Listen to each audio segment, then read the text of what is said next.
Bom dia a todos, sejam bem-vindos ao nosso seminário de ambientação, nessa manhã de quinta-feira, para discutirmos, para conversarmos sobre pesquisa acadêmica no Instituto Federal.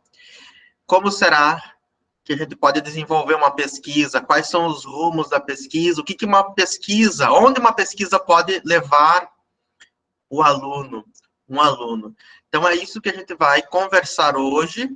Nós temos como convidado o professor Rinaldo, que é coordenador da pesquisa no campus, e temos também alguns alunos que compartilharão relatos de suas experiências dentro do IFAL. Cumprimentar também meus colegas de coordenação, Barna Gleison, Varlisson, e todos os alunos, sejam bem-vindos, um bom dia, um bom trabalho para nós todos. Professor doutor Rinaldo José de Souto Maior, a palavra é sua. Bom dia, pessoal. Eu gosto do Odair falando, né? Muito bonitinho ele falando. Vamos lá. Bom dia a todos, né? O professor Odair já me apresentou. E naquele primeiro momento, nós tivemos aquele contato, né? Um pouco mais breve, né? Mas já me conheceram, já nos conheceram, né? Aqui em casa. Então, contar um pouquinho só rapidinho da minha história, que aquele dia a gente nem falou, né? Eu sou zootecnista, né? Sou zootecnista, me formei, sou pernambucano, né? Me formei na Rural, lá em Pernambuco, e aí fiz mestrado e depois saí para Paraíba para fazer doutorado, tudo na área de zootecnia, e também tenho pós-doutorado na área de nutrição com animais. Então, eu sempre trabalhei muito com pesquisa, né? Então, foi uma área que sempre me interessou muito, a área de pesquisa, e aí já estou como coordenador de pesquisa no campus pela segunda vez, né? Pela segunda vez. Então, no primeiro momento, depois eu pedi para sair, para ir para outra função, né? Mas aí me convidaram novamente e aqui estou, tá bom? E aí hoje a gente vai discutir um pouco para vocês entenderem como funciona a pesquisa, a inovação tecnológica dentro do nosso campus, né? Dentro do IFAL, tá? Ó, daí, como funciona? Eles vão perguntando ou você vai anotando? O que é que você acha melhor? Eu acho melhor todos nós assistirmos, ouvirmos atentamente as suas palavras, e no final a gente faz as perguntas. Tranquilo, tranquilo. Então, os meninos me ajudam a anotar as perguntas ali. Se alguém quiser, pode fazer a pergunta no chat, que no final a gente... Ou as pessoas que quiserem abrir o áudio, no final, abrem o áudio. Beleza. Deixe-me só colocar aqui a apresentação grande, para ver se todo mundo consegue ver, né? Isso.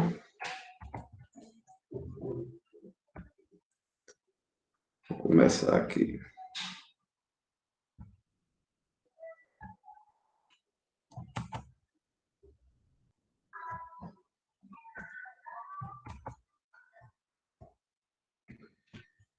Todo mundo está vendo aí? Tranquilo. Sim. Então, vamos lá.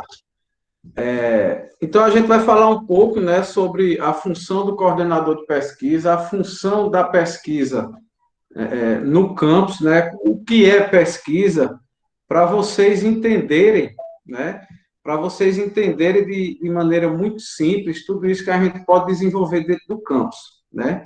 Então, primeiro, para vocês que estão chegando, vocês têm que entender o que é uma pesquisa, né. Então, o que é pesquisar, né? O que é ser um pesquisador? Então, antes de tudo, pesquisa, ela vai depender da área, né? É lógico que alguns exemplos eu vou puxar a sardinha para o meu lado, né, professor Daí? Porque é a área que eu tenho fundamentação, né, para falar, mas a pesquisa ela pode ser feita em qualquer área. Tem o professor Daí aí que sempre tem aprovado nos editais, né, sempre tem aprovado projetos nos editais de pesquisas, então ele é um cara que tem pesquisado muito dentro do campus. Então, a pesquisa nada mais é que um estudo planejado, né? E qual a função, né? Qual é a função da gente fazer uma pesquisa, né? Primeiro, a gente quer descobrir resposta através de um método científico. Então, uma pesquisa é uma coisa que tem uma fundamentação científica. Então, a gente tem um porquê de fazer e tem como fazer, né? E a pesquisa, ela é sempre parte de um problema.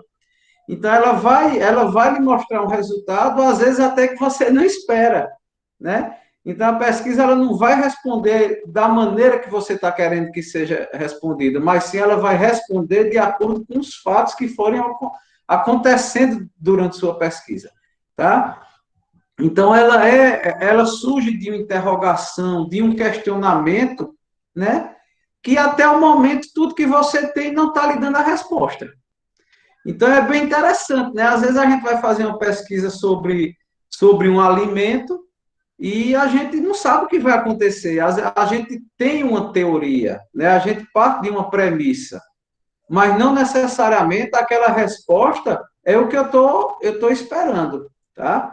Então, é importante a gente definir bem na nossa cabeça o que a gente quer pesquisar, qual é o intuito daquela pesquisa. Esse é o ponto principal para a gente partir. A gente vai discutir um pouquinho mais à frente isso. Então, qual é o nosso papel enquanto coordenador de pesquisa no campus, né? Então, a gente atua com planejamento estratégico, né?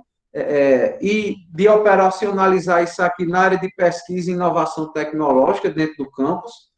A gente tem por papel também executar as atividades de pesquisa, né, de acordo com a necessidade que nós temos no campus e na pró-reitoria de pesquisa. Então, os editais, eles são construídos em conjunto, certo?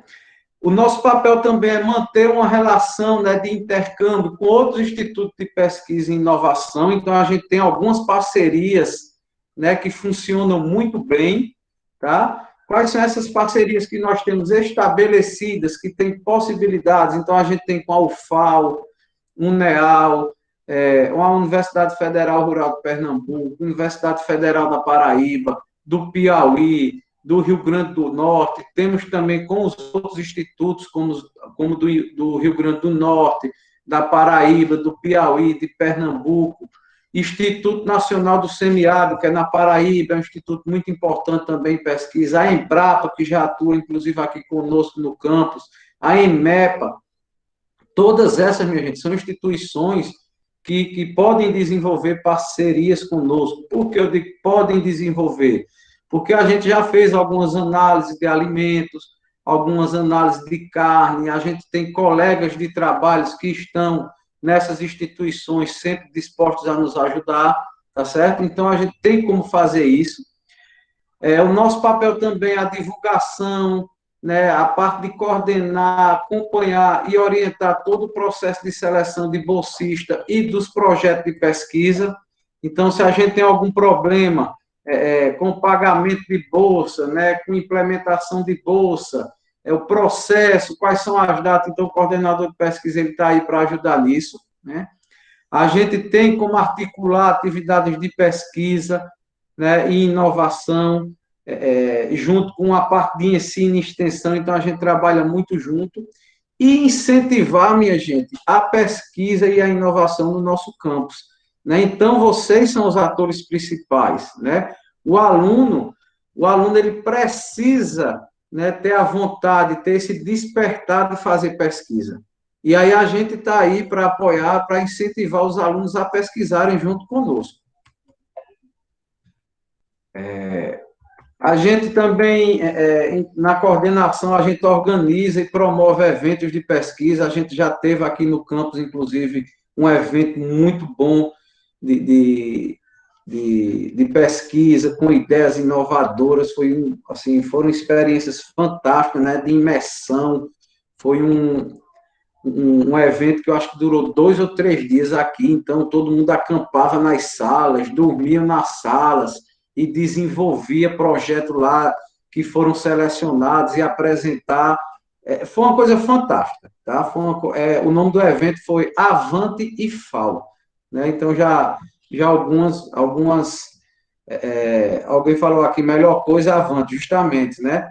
Eu, inclusive, participei de um Avante, orientando dois alunos meus na primeira edição. Eu não era coordenador de pesquisa na época, e aí submeti isso aí, e, para minha surpresa, o que ganhou, em primeiro lugar, foi o meu projeto junto com esses dois alunos. Então, foi fantástico, né, para mim, né, e para os dois alunos que participaram. A gente ficou o primeiro lugar na base de tecnologia, dentro da parte de agropecuária, né? Mas depois a gente fala sobre isso, né? Acompanhar relatório de pesquisa dos alunos, então vocês têm que submeter os relatórios parciais, finais, para ficar tudo ok, né? Para mostrar que vocês estão fazendo a pesquisa de forma adequada, incentivar a implantação de empresas júniores, e agora a gente está participando de uma coisa fantástica, que inclusive daí era nesse horário, mas eu justifiquei minha ausência, né? Que marcaram aí de última hora, na verdade, essa participação minha lá, que é uma implantação de uma incubadora que está tendo no IFAO. Então, vai ser uma incubadora fantástica. A gente está com assessoria de um cara aí que tem uma experiência fora do comum.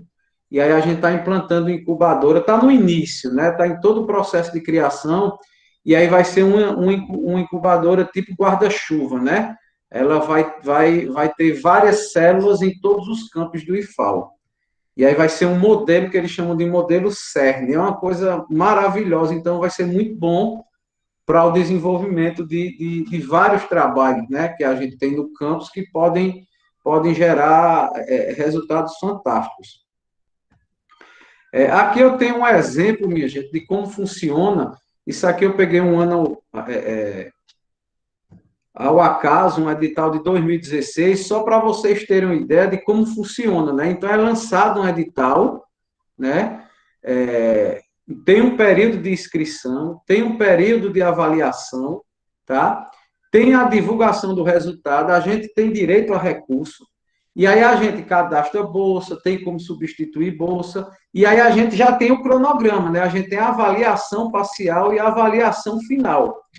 Por que eu estou mostrando isso? Professor, isso é muito simples, mas é só para vocês terem uma ideia como funciona, né? Então, a gente tem lançamento de edital, tem o prazo de inscrição, né, que geralmente é por volta de um mês, né, que dá para o professor, junto com o aluno, se organizar, e depois a gente tem os relatórios parciais e finais com a apresentação do projeto final, tá? E aí eu quero explicar a vocês qual é a diferença, né, dos tipos de bolsa que nós temos, né? Então, a gente tem bolsa que é PIBIT, e a gente tem bolsa que é PIBIC, tá? E aí a gente parte do princípio de inovação, para vocês entenderem, tá? Então, o que seria a inovação que a gente fala? Que a gente fala pesquisa e inovação. A inovação é quando você está pesquisando uma coisa, né, uma coisa nova,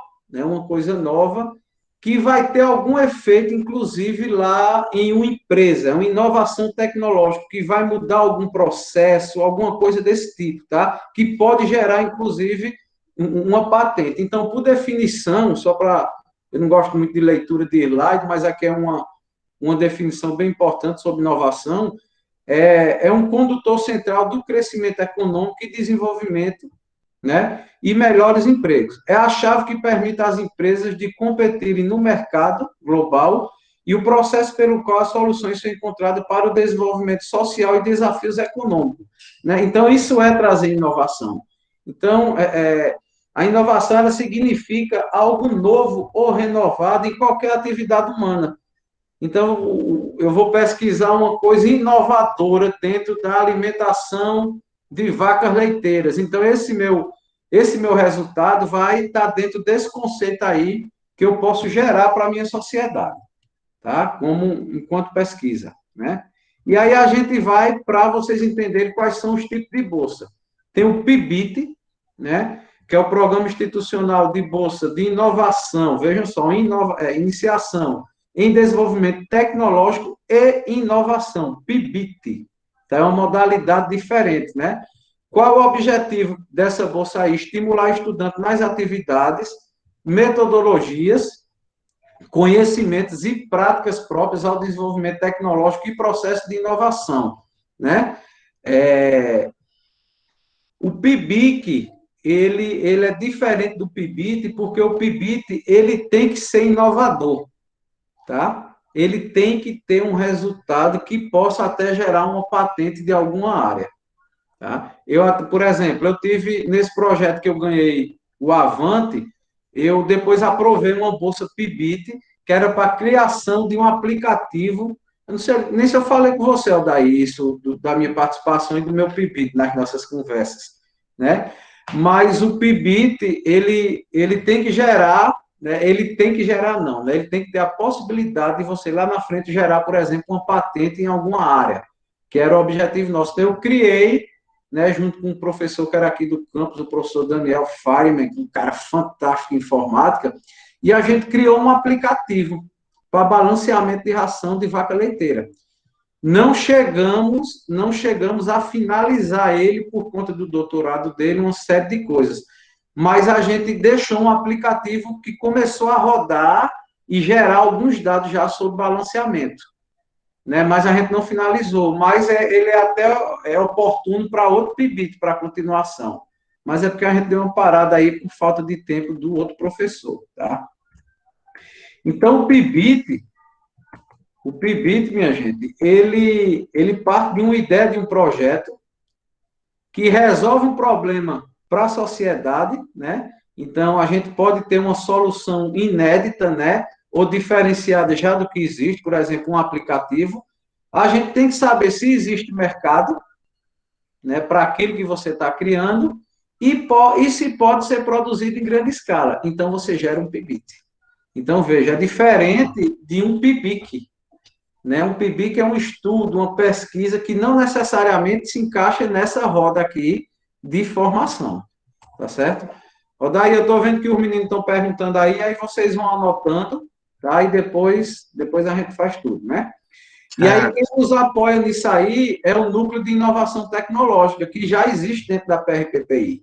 Então, eles dão o caminho para isso, eles têm um suporte para nos auxiliar nesse processo todo que eu falei a vocês, tá bom? Aqui, ó, um exemplo de um PIBIT que foi feito lá, aqui dentro do IFAL, só não me recordo o campus. Se eu não me lembro, eu não vou citar campus não, porque se eu errar vai ser uma gafe minha, então é melhor não falar. Mas foi um aplicativo que eles criaram através de um PIBIC, um aplicativo que se chama Doe Mais, né? Já está disponível lá no Google Play, já faz inclusive um tempo. E aí aqui a gente vai para o conceito de PIBIC, né? O PIBIC ele é mais voltado para o desenvolvimento do pensamento científico, é o início do estudante, né? Tanto técnico como superior, para a participação de um projeto de pesquisa por orientadores que são pessoas qualificadas, né? Professores que são qualificados dentro daquela área. Então, veja, o PIBIC é uma inovação tecnológica. O PIBIC está voltado mais para a pesquisa, para a inserção do aluno, né? Para a inserção do aluno na área de pesquisa. Porém, tem uma coisa bem particular. O aluno tem que ser muito dedicado, tá, minha gente? Deixa eu beber uma aguinha aqui. Então, assim... aproveitando, Rinaldo, que você tocou nesse assunto, posso? Pode, com certeza. Inclusive, geralmente, os editais, eles vêm com uma cláusula, né? Pedindo uma média, né? Que os alunos precisam ter uma média. Isso. Uma média de 6 ou de 7 nos cursos, né? Uma média, manter uma média alta. Então, é importante que o aluno seja bem dedicado desde o início para depois conseguir uma bolsa de pesquisa.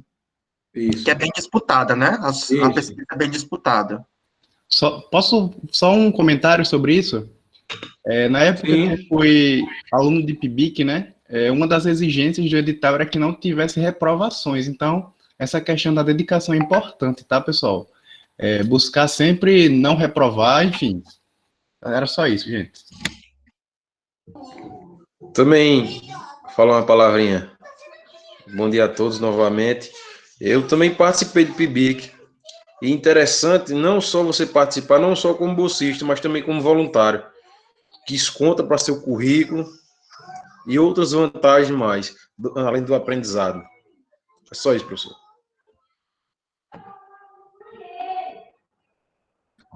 Tranquilo. Mais alguém, algum comentário? Então, vamos lá. Então, o PIBIC tem essa característica, e foi muito importante essa fala de todos, porque o aluno tem que ter uma dedicação, um aluno tem que ter uma nota boa, né? Então, trabalhar com pesquisa não é só simplesmente, né? Não, eu quero trabalhar. Você tem que ter a vontade, tem que ter dedicação, né? Tem que estudar, né, sobre o assunto. A bolsa, ela é consequência, né? Inclusive, existem projetos que os PIBIC são voluntários, que não tem bolsa. Então, se o aluno está indo só por conta da bolsa, ele vai quebrar a cara nesse momento aí, tá? Então, a bolsa, ela é importante, é lógico que ela vai dar um suporte para o aluno participar, mas, em contrapartida, também existem editais que não têm bolsa, tá? Então, tem as duas situações, né? E aí a gente vai falar rapidamente sobre o que pode ser pesquisado. Então, a pesquisa, ela pode simplesmente vir para uma solução de um problema cotidiano, né? Então, eu tenho uma planta lá no sítio de seu Zé, que eu nunca li nada sobre aquela planta e vejo que as vacas gostam de consumir ela, não tem nenhum trabalho publicado na área, né? E aí, será que eu posso pesquisar essa planta na produção de leite, na qualidade de leite, na quantidade de gordura no leite? Então, isso é um pressuposto, né? Eu tenho que ter o problema lá, né? Qual é o problema? Eu não sei nada sobre essa planta, tá? Então, e eu vejo que quando as vacas comem, ela aumenta a produção de leite. Então, o que é que essa planta possui? Então, isso pode gerar uma pesquisa, né? O poder medicinal de uma planta, né? Não, minha avó fala que a casca de tal planta, quando eu faço chá e passo na pele, melhora tal coisa. Certo? Será que isso é verdade ou é um mito? Né? Então, eu posso pesquisar lá o poder medicinal de uma planta, tanto no animal como na pessoa, né, no ser humano, né? Então, a gente tem que investigar o que de fato isso acontece. Por exemplo, outra coisa muito interessante, né? O sabor da carne influenciado por uma planta nativa, né? Com o passar do tempo, vocês vão ver que eu sou apaixonado por carne, né, professor Adair? Eu tenho uma paixão fantástica por carne, né? Então, uma coisa muito importante que eu sempre digo em minhas conversas, eu sou viciado em comer carne de cordeiro, né? Então, carneiro e porco, para mim, são as melhores carnes do mundo. O suíno, né? E tem uma coisa muito marcante na minha cabeça, é que quando a gente come uma carne, né, de um animal que é criado, por exemplo, no sertão, no sistema de criação de caatinga, puramente caatinga, né? Ela tem um sabor totalmente diferente, né, de um animal que consome só uma dieta que é fornecida no coxo, muito rica em concentrado, por exemplo. Né? Então, a gente já sabe, os estudos já mostram o porquê disso, enfim. Mas será que se um animal ele consumir uma frutífera nativa, sei lá, um umbu, né, dentro da sua dieta lá, junto só com outras plantas nativas, será que isso vai refletir em algum sabor de carne? Eu não digo nem em taxa de crescimento, em ganho de peso, em nada, ou no sabor do leite, entendem? Então, a gente pode estudar uma coisa dessa. Isso aqui é só um exemplo, mas meu avô cria e diz que quando os animais comem tal planta, o sabor do leite muda. Será que alguém já estudou sobre isso? Então, isso é uma pesquisa que pode ser realizada, né? Então, a gente tem muitas ideias aí que podem ser desenvolvidas, né, num estudo, né, de pesquisa. Então, como é que eu vou escrever um projeto? Né? Como é que eu devo escrever um projeto? Então, primeiro você tem que ter a ideia, né, minha gente? Então, você tem que ter a ideia, você tem que ter seus questionamentos, né? A primeira coisa para eu fazer uma pesquisa é acender uma luz na minha cabeça sobre determinado tema, tá? Pronto, vou dar um exemplo muito simples. Eu trabalhei muito e trabalho ainda com pesquisa na área de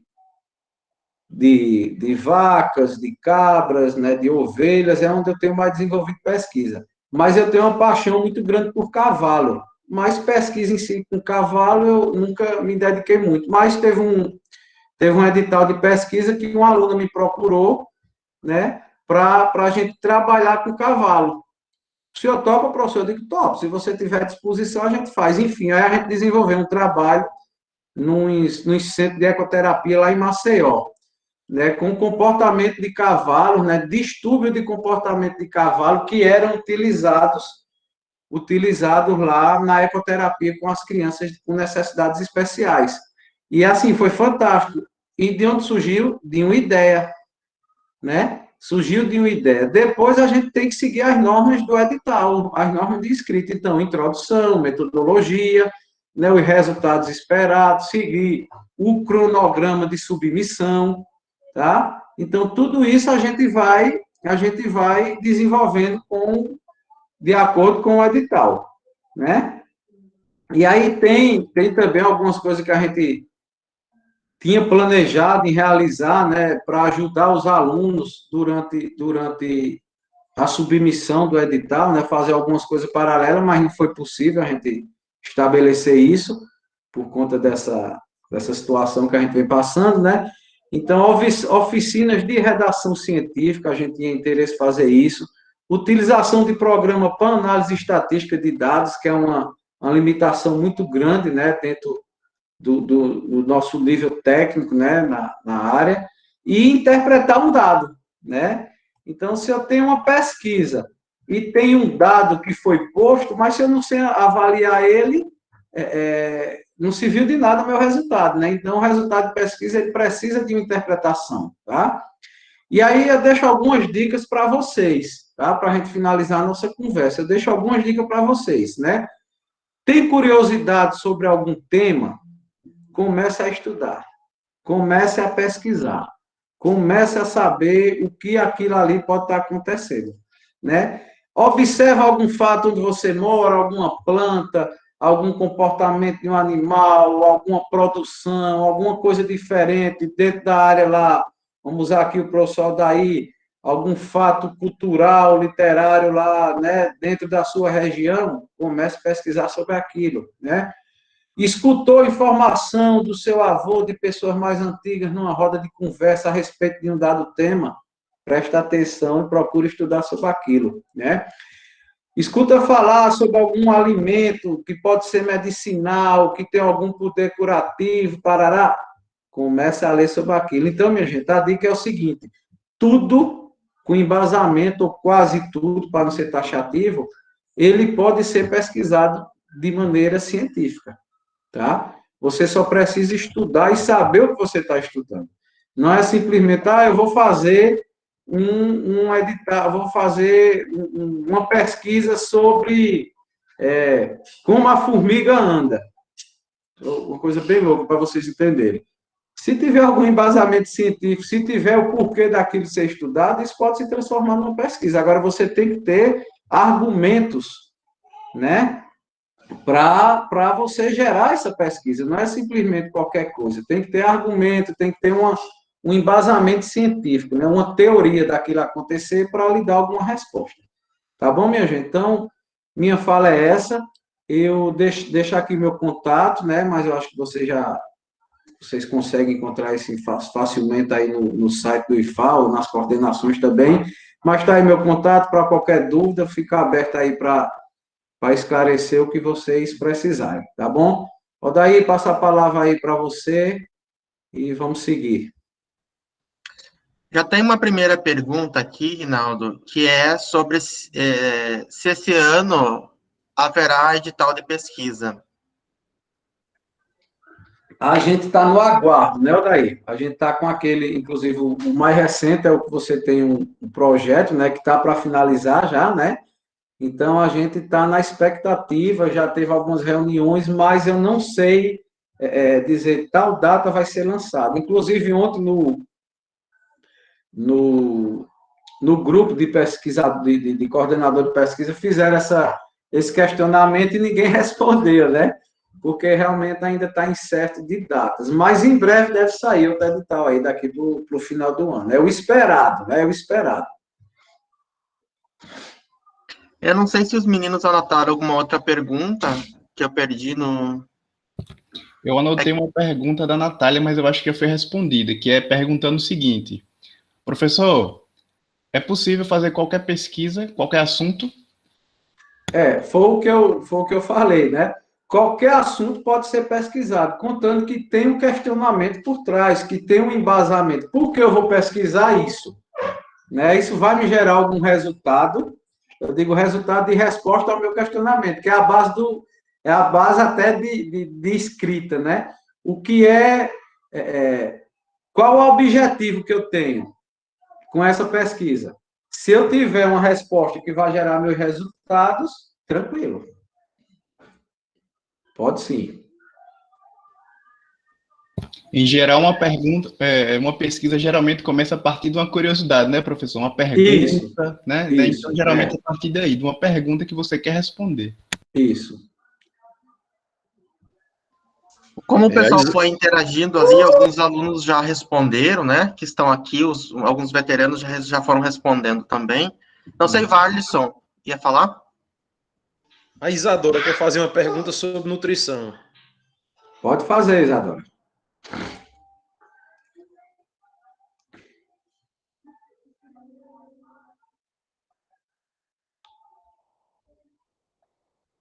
Cadê ela? Pergunta, Isadora.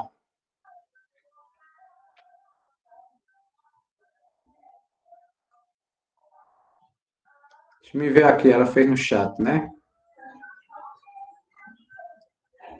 Se o mandacaru entrar em um processo, ele pode substituir a palma. Então, Isadora, a palma, ela é uma planta, né, um alimento riquíssimo. Né? Então, de que ninguém cria animal no sertão se não tiver palma. Né? Então, é um alimento muito rico em energia. Sabendo utilizar, é um alimento fantástico. O mandacaru, ele é um recurso, né, que se utiliza em último caso, né? Então, a gente só usa o mandacaru na alimentação animal quando você não tem mais nenhuma outra espécie ali disponível para o consumo dos animais, né? Mas muita gente utiliza, né? Tira os espinhos, tem gente que queima, né? Se você processar, agora substituir a palma eu acho muito difícil, né? A palma ela tem uma composição muito superior. Ela é uma alternativa quando você não tem mais nada, né? Mas é uma coisa que pode ser também avaliada, né?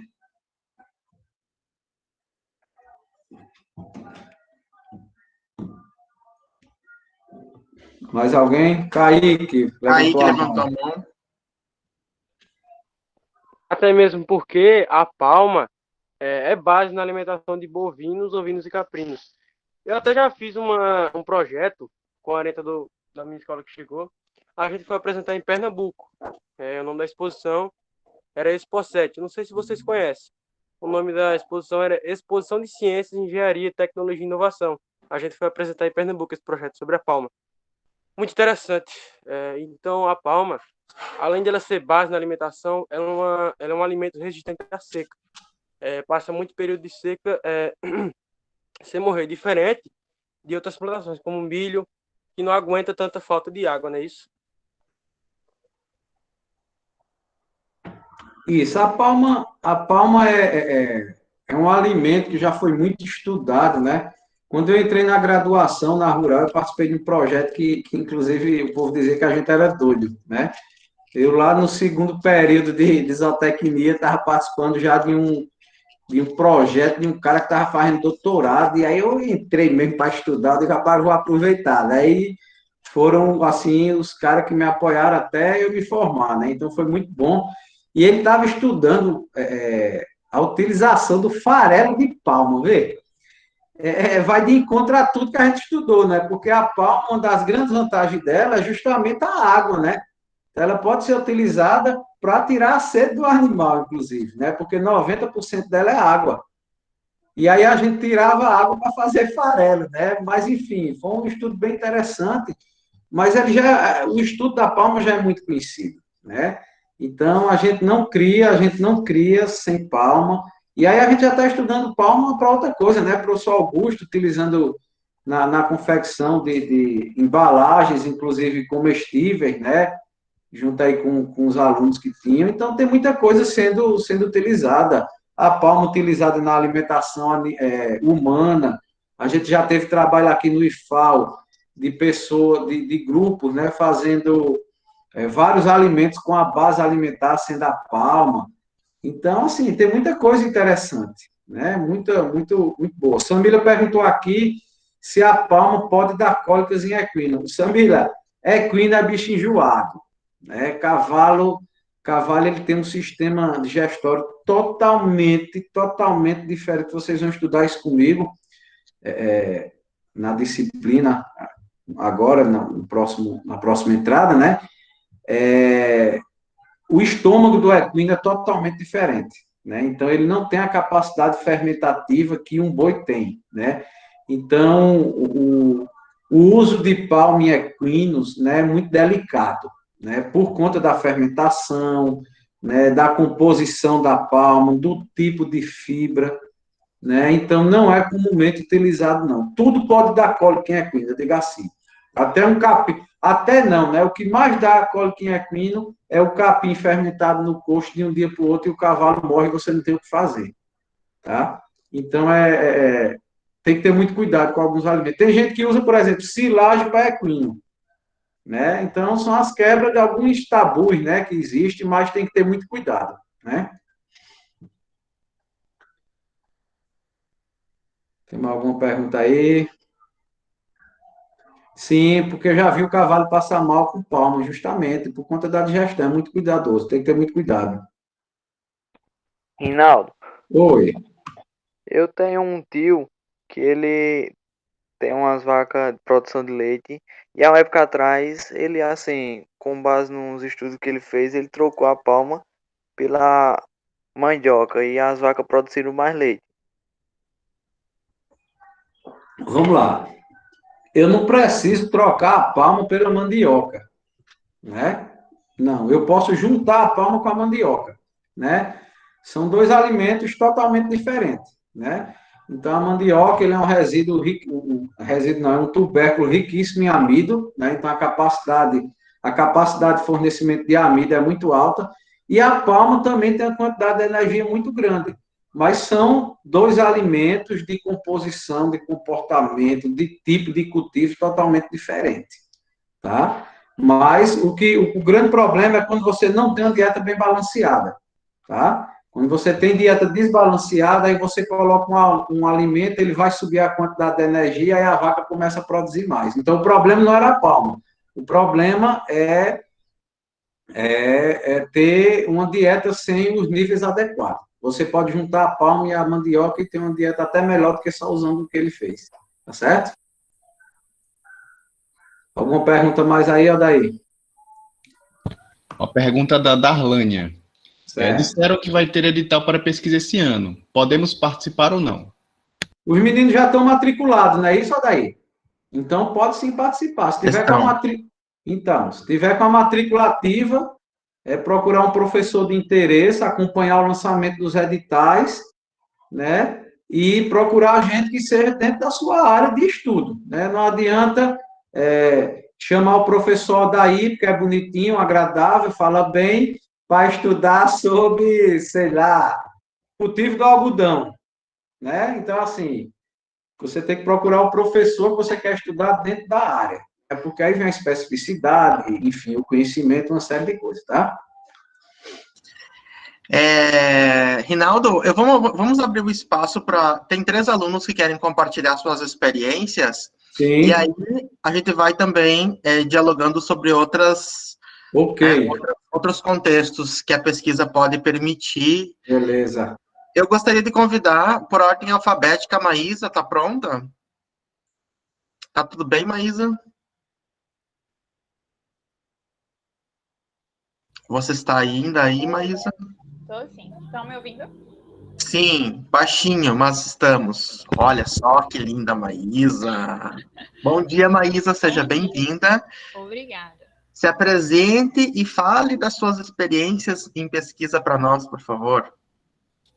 Oi, gente. Meu nome é Maísa Carla e eu sou estudante do 4º ano A de Administração e eu fui convidada pelo professor Adair para falar um pouquinho sobre as minhas experiências. Todo mundo estava falando aqui um pouquinho de pesquisa, mas em pesquisa em si eu não tenho muita experiência. Eu investi mais na área da extensão, porque quando eu entrei no IFAL, que sempre foi um grande sonho para mim, inclusive eu fiz a prova 2 vezes. Eu peço desculpa desde já pelo barulho, mas eu prestei a prova 2 vezes para poder conseguir passar. E fui muito criticada por voltar novamente, por fazer todo o processo de novo. Mas eu não me arrependo, foi realmente a realização de um sonho. Então eu tinha 2 objetivos ao entrar lá, que era desenvolver projetos e conseguir viajar com eles.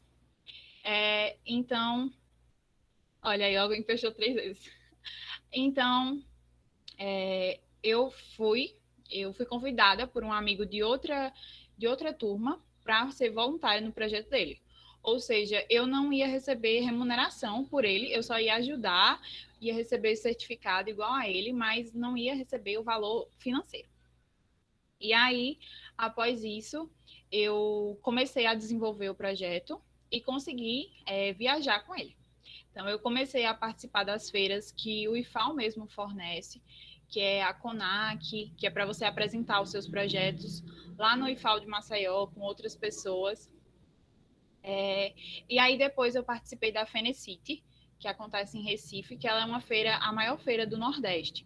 Então, é muito legal, gente. Vocês vão conhecer pessoas de outros países. Eu tive contato com pessoas da Argentina, da Bolívia, da Venezuela. A gente vai lá treinando nosso portunhol, treinando inglês com eles. É muito, muito legal. E aí, em 2019, eu tive a honra de participar com o meu projeto da Cientec, que é uma feira que acontece em Lima, no Peru. E eu fiquei lá uma semana, junto com outros amigos do IFAL, apresentando o meu projeto. Então, eu tive a experiência de conhecer novas culturas, de conhecer os peruanos, de andar naquelas ruas, de comer uma comida nova. E eu nunca imaginei que eu ia sair aqui da minha cidade, do interior, ia pegar um ônibus, um avião, ia chegar lá no Peru, ia conhecer a Cordilheira dos Andes, ia ver tudo isso. Então, foi muito gratificante para mim. E uma das coisas também que me deixou muito feliz foi que eu consegui o 2º lugar nessa feira, na categoria Química, com o meu projeto. Então, foi muito incrível. O IFAL, hoje eu estou já saindo, mas eu posso dizer assim que foi uma das melhores escolhas que eu fiz na minha vida. Entrem sim no ramo de projetos, porque o IFAL ele é muito mais do que uma escola. Ele foca nessa área também de você lidar com a comunidade, de você fazer realmente alguma coisa. Você vai aumentando os seus sonhos, seu vocabulário, o seu jeito, você se desenvolve como pessoa. Além de você conhecer muitas coisas, né? Você viajar tudo de graça por conta do IFAL, gente, é muito bom. E aí, uma coisa que eu via muito quando foi a minha vez, que eu queria que vocês não fizessem, é fechar muito. Então, quando a gente vai falar de projeto, eu via muita gente tinha uma ideia e guardava para si e acabava não desenvolvendo, porque um amigo que sabia, não sabia que você tinha aquela ideia, você ficava com aquilo muito fechado. Então, compartilha, chama um amigo, desenvolve junto, porque faz muito a diferença. Então, para mim ingressar nessa área, eu precisei de um amigo. Eu falei com ele que eu queria fazer, que eu queria ajudar, que eu queria entrar nisso, e a gente desenvolveu juntos, e aí sim eu consegui. Então, muito bom você compartilhar isso. Não faz dessa experiência uma coisa só sua, porque com alguém sempre fica muito mais legal. Aí ela perguntou aqui qual é o meu projeto. Eu vi que muita gente perguntou se você podia fazer de qualquer área. Eu sou técnica em administração, né? Estou terminando. E o meu projeto ele é totalmente voltado para a área da agropecuária. Eu desenvolvia um ciclo sustentável com crianças. Então, eu ensinava eles a fazer uma plantação de horta. E aí, eles plantavam, a escola se alimentava daqueles alimentos que a gente plantou. E aí, com os resíduos, a gente fazia um biodigestor e também fazia adubo orgânico para fazer uma nova plantação. Então, era basicamente isso. A gente fazia palestras sobre o meio ambiente. Então, uma coisa que não tem muito a ver com o meu curso técnico, mas, assim, eu sempre fui muito apaixonada pelo meio ambiente e desenvolvi projeto nessa área, mesmo não sendo a área que eu estou estudando. Então, eu espero que todos vocês possam desenvolver os projetos, desenvolver as ideias de vocês. Aproveita esse tempo para pensar, para desenvolver tudo que vocês têm aí. Escolhe bons orientadores, boas pessoas aí para ajudar vocês nesse caminho. Então, muito obrigado. Espero que eu tenha ajudado aí vocês. Estou sempre por aqui, sou a mediadora da turma, então vocês podem falar comigo qualquer coisa aí que precisarem. Um beijão e obrigada, Daí, pelo espaço. Maísa, maravilhosa. Maísa, para os alunos que quiserem trocar uma ideia contigo, né, conversar, você pode colocar no chat o teu e-mail, ou se você tiver Instagram, teu contato, para os alunos que quiserem conversar contigo mais tarde, ou em algum momento, trocar uma ideia. Você coloca, por favor. Obrigado, Maísa, pela palavra. Paloma, você pode compartilhar, Paloma, suas experiências conosco? Posso sim. Roda, eu vou pedir agora a solicitação, porque eu trouxe aqui algumas imagens e eu vou fazer uma breve linha do tempo de tudo aquilo que eu acabei fazendo no Instituto Federal. Tudo bem.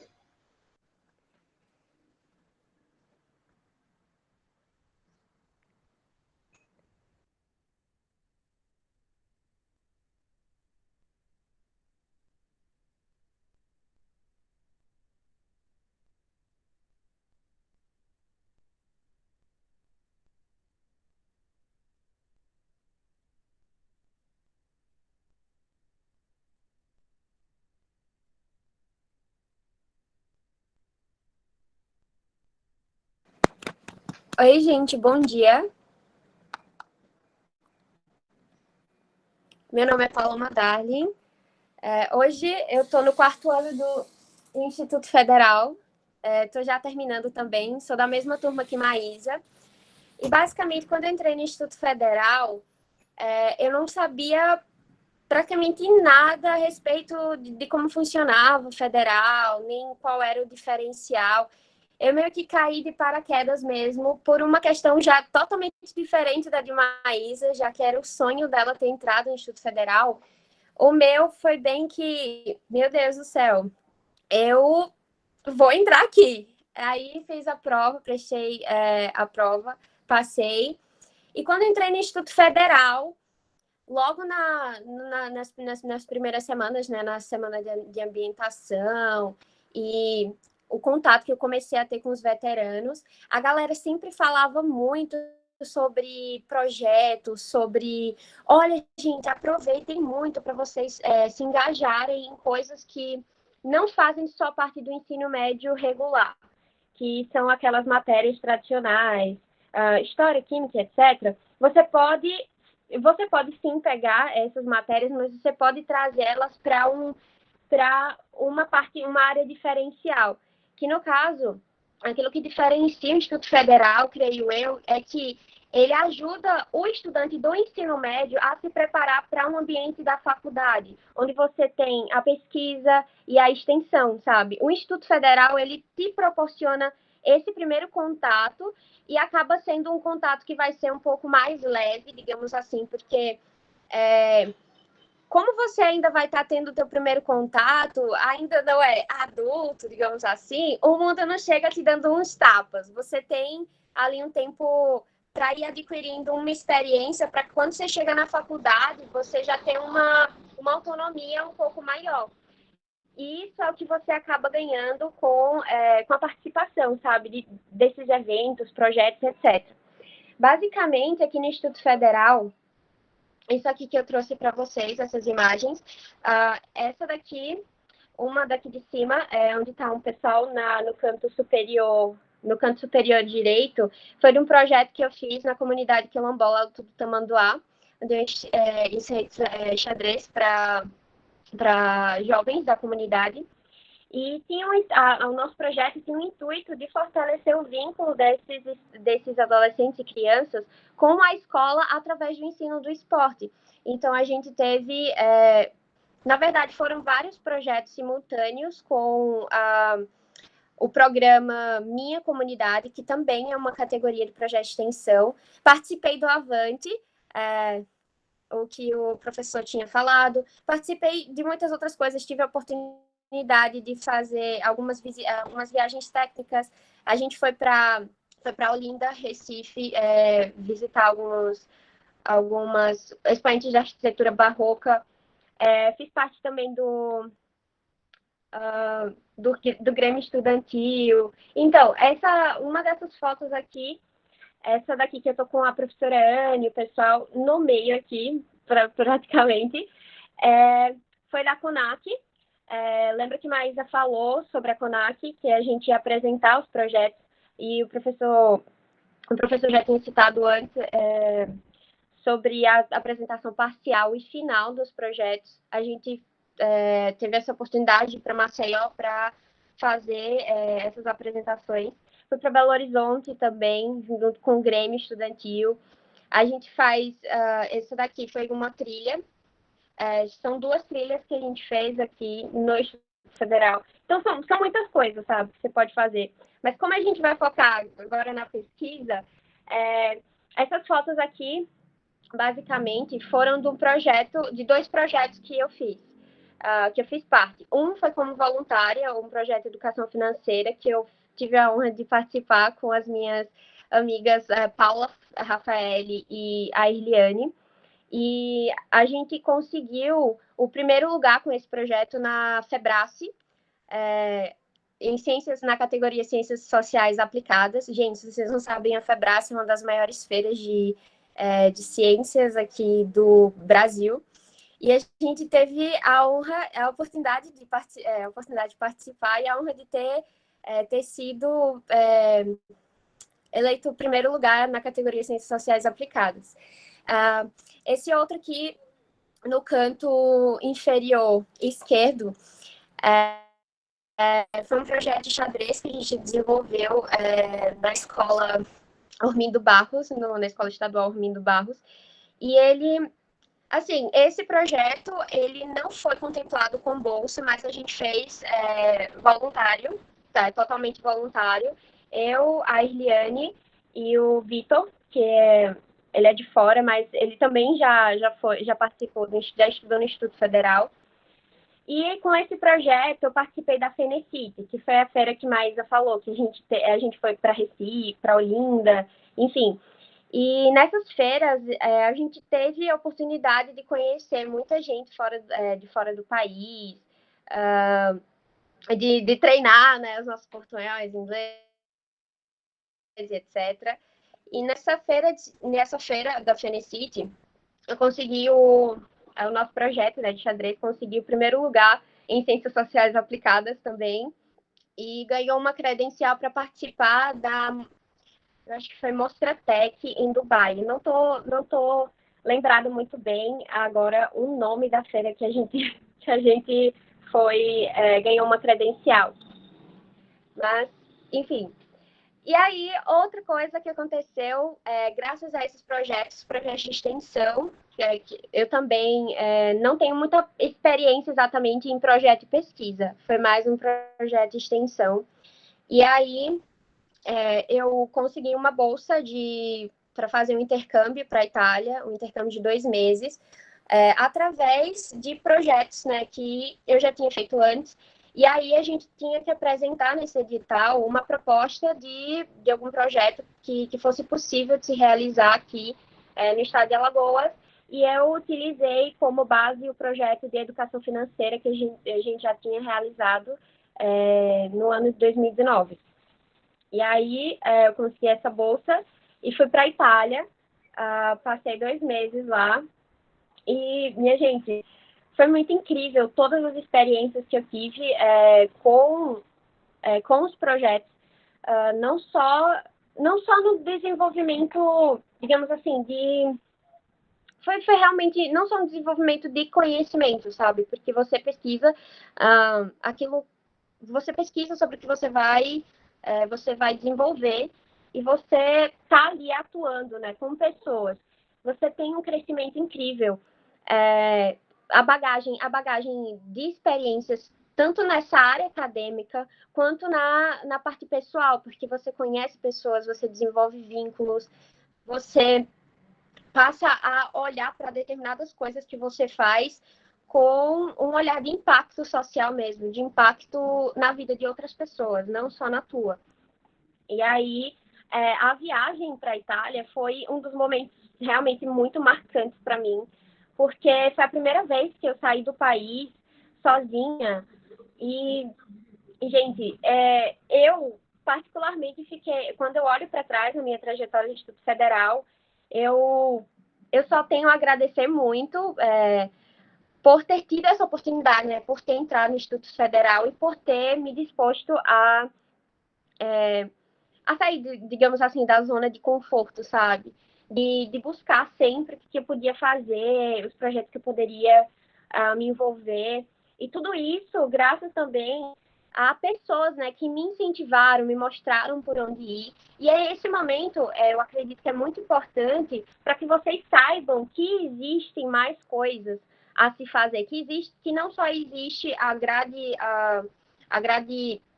tradicional, sabe, a grade curricular tradicional. Vocês podem ir além dela, vocês podem, digamos assim, eu creio que a pesquisa e a extensão, elas dão um sentido maior a tudo aquilo que você aprende na escola. Então, se você tem alguma dúvida de como utilizar qualquer um dos conhecimentos que você adquire na escola, pensa em alguma coisa que você quer resolver, pensa em algum projeto que você gostaria de fazer. E aí você vai utilizando esse conhecimento que você tem na escola e realiza um projeto. E isso vai te ajudar mesmo nessa questão da interdisciplinaridade, que eu acho muito fantástico. Enfim, gente, foi uma experiência incrível e é isso que eu tenho de deixar para vocês. Aí são algumas imagens que selecionei para mostrar para vocês que é possível e que eu também me surpreendi com tudo que o IFAL me proporcionou. E sou muito grata, desde sempre. Muito obrigada pela oportunidade, Adair, obrigada pelo tempo, né, de fala também, enfim. Obrigado, Paloma. Deixa teu contato também, teu Instagram, se você puder, no chat, para o pessoal que quiser conversar com você, bater um papo, tá? Deixa sim. Walter, tá pronto, Walter? Estou pronto. Então vamos lá, Walter. Vou só projetar aqui rapidinho.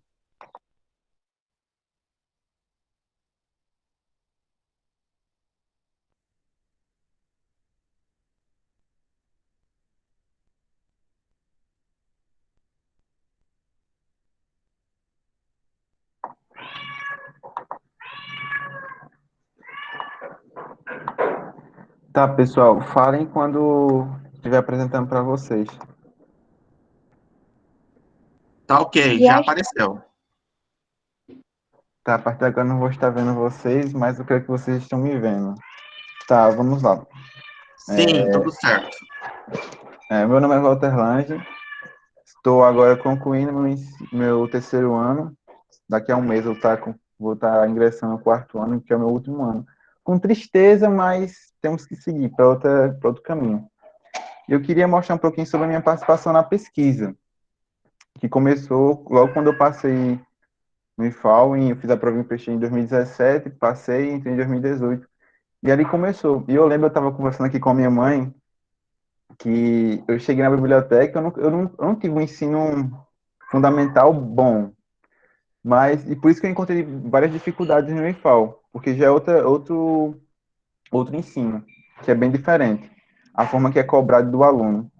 E aí eu cheguei na biblioteca, eu lembro que eu mandei fotos para minha mãe, mandei áudios, olha, eu tô no paraíso, porque eu sempre gostei de livros, né? É à toa que eu, no meu campo de estudo, tá rodeado de livros para todo lugar. E aí eu sempre gostei de ler, de interpretar, de dialogar, de participar de diálogos, de discussões, por isso que eu participo até hoje, nos eventos. E aí, passa aqui.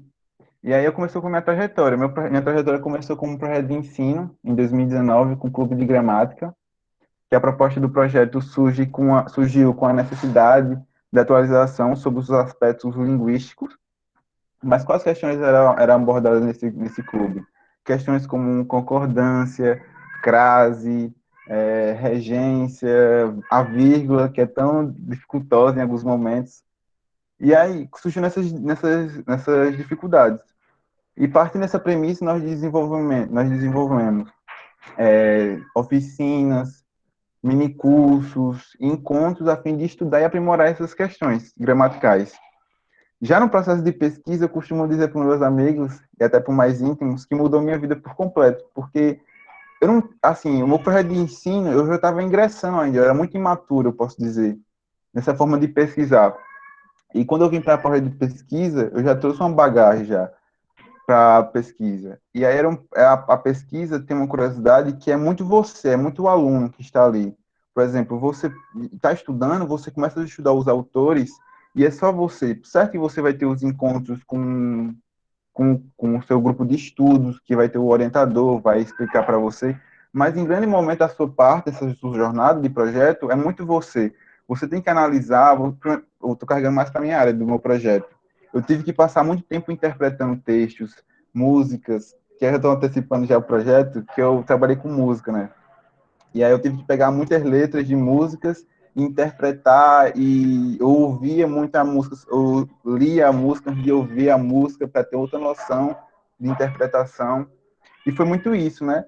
E esse projeto de pesquisa em 2019, ele teve como foi o objetivo dele foi examinar as construções de sentidos e interpretações em designadores espaciais em letras de canções regionais brasileiras, tanto como o forró, o sertanejo e a música gaúcha. Para tanto, nós trabalhamos com as ideias em relação ao léxico, a semântica e cognição, buscando subsídios na linguagem cognitiva. E aí, nessa parte da linguagem cognitiva, que foi um momento mais difícil da minha jornada com a pesquisa, porque até então eu nunca tinha estudado essa parte de pesquisa em si, já eu mergulhei ao fundo. E até hoje eu acho que eu posso falar para assim, que eu não sei nem 1% ainda dessa teoria. Até hoje eu estou me dedicando ainda mais, porque é muito difícil. Mas com pouquinho, você vai se dedicando ainda mais e você vai conseguir aprender. Já no processo de extensão, que eu fiz parte dessa trilha, né, de ensino, pesquisa e extensão, eu não vou falar muito a ter muita projeto de extensão, porque ele está em fase de conclusão ainda. Ele não acabou, e eu tive que sair como bolsista, porque eu passei a assumir outro edital. Eu sou mediador virtual, acho que algum de vocês devem me conhecer. Eu sou mediador do módulo 1. Mas então foi isso. Eu participei desses projetos de pesquisa e de ensino, e de extensão. E aqui tá algumas partes que é a parte mais legal, assim, que eu costumo dizer. Certo que você vai passar de congressos, encontros, mas essa parte de viagem que você começa a aprender a dialogar com seus outros amigos e você começa a ver as pessoas, outros projetos, outras culturas, outras formas de pensar, tudo. Aqui tem a foto aqui nessa que nós estamos aqui no avião, nós estávamos em Paulo Afonso, na Bahia. Nós pegamos um avião lá e fomos para Recife, e de Recife nós fomos para Teresina, no Piauí. E essa viagem foi marcada por vários momentos da minha vida. Em momento nenhum, por mais as dificuldades, que aí tem toda uma história por trás da viagem, teve dificuldade, a gente ficou sem voo na volta. Mas em momento nenhum eu me desanimou. Por contrário, é uma viagem única, eu tenho que aproveitar todos os momentos.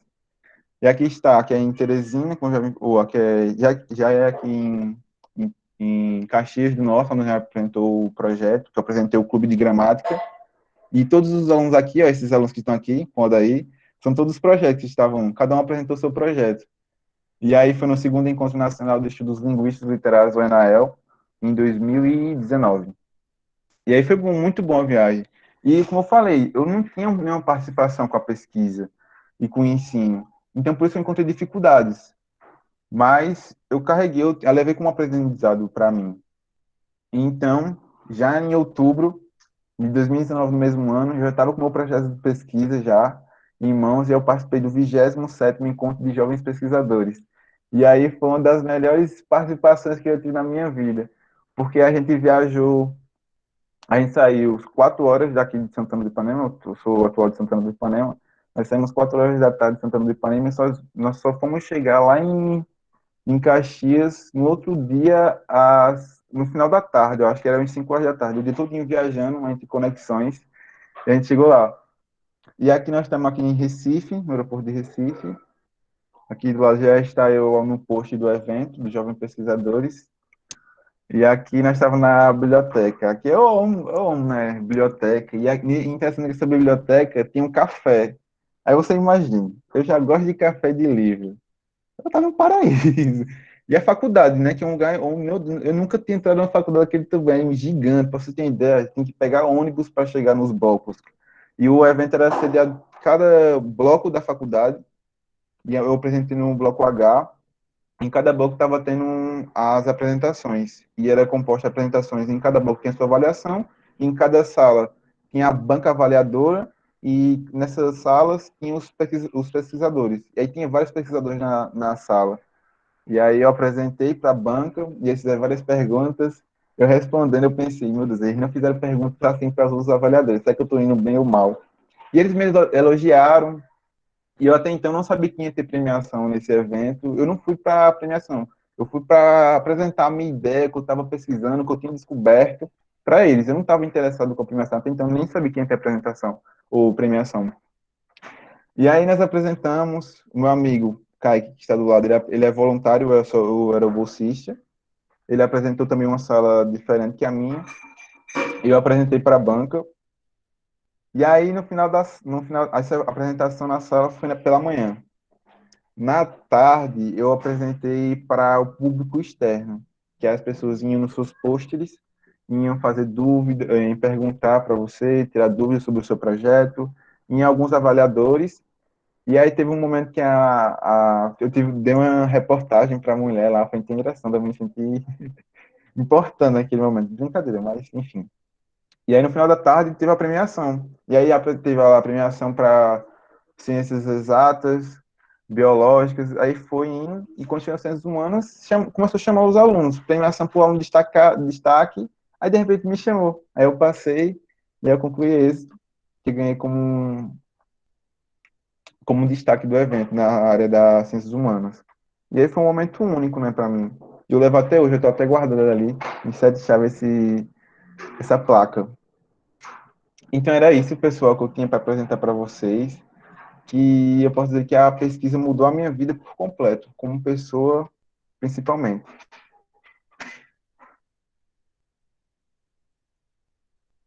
É isso. Arrasou. Quem é que era o orientador, Walter? O orientador era o daí. Não, eu tenho um fato curioso para falar para vocês. Brincadeira, né? Eu tinha acabado de apresentar o projeto, e aí a banca, por incrível que pareça, a banca elogiou tal, porque eu era muito longe, eu ia de Alagoas, e estava apresentando no sul do país, que é uma distância muito gigantesca para pensar. E aí a banca me elogiou bastante, eu pensei, meu Deus, acho que eu apresentei bem. Aí eu perguntei, daí, fui bem? Aí ele olhou pra minha cara, você precisa melhorar nisso.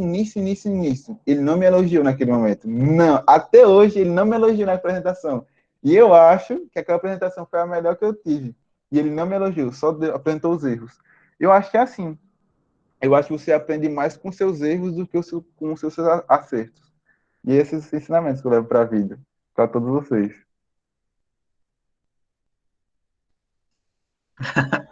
Faz parte, né? Eu acho que cada professor também tem o seu jeitinho. Então, eu vou finalizar aqui a gravação para não ficar longa e a gente continua no bate-papo.